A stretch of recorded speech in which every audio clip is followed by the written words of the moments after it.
11 de setembre de 1714, Catalunya és la perte de les llibertats après la desfacho militar amb els Bourbons.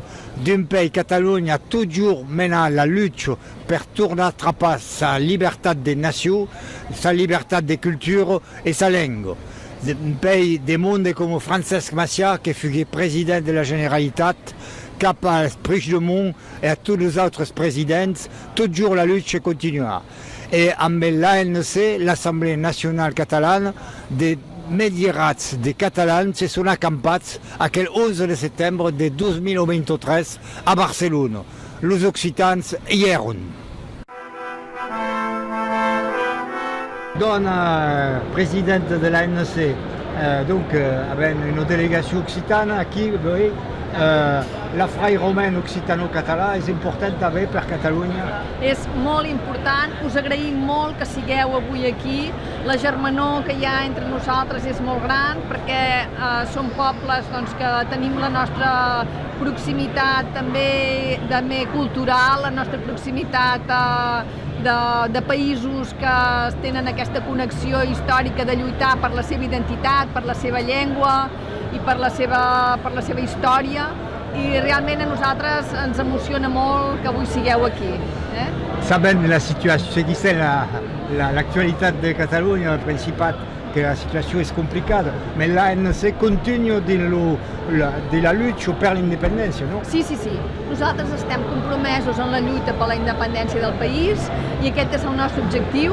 L'objectiu ben bé de la independència és l'objectiu de l'Assemblea Nacional Catalana en els seus estatuts. Només tenim aquest objectiu i no desapareixerem fins que hi hagi la independència de Catalunya i no pararem fins a aconseguir-la. Rapport als partits catalans, com veig que hi ha una situació complicada entre Junts, l'Esquerra, etc. El rol d'una associació cívica és demostrar que hi ha una d'acció de la base, no? Exactament, de la gent, que no ens deixem enredar, que no ens deixem prendre d'altres objectius, sinó que sempre hi som, això, per la defensa de la independència, i que no ens deixem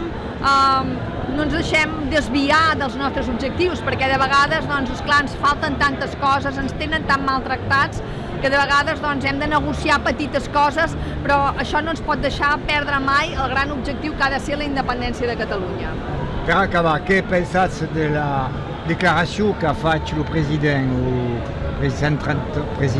Puigdemont a Brussel·les hi ha qualques dies? Sí.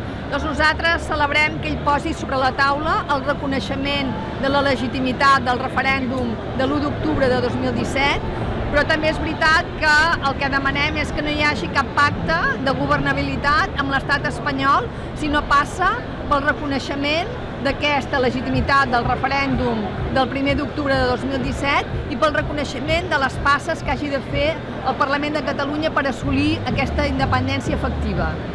Bon, al nom del país nostre, vos desitjo una bona diada i una bona manifestació. Moltes gràcies per ser aquí avui. Molt benvinguts. Merci.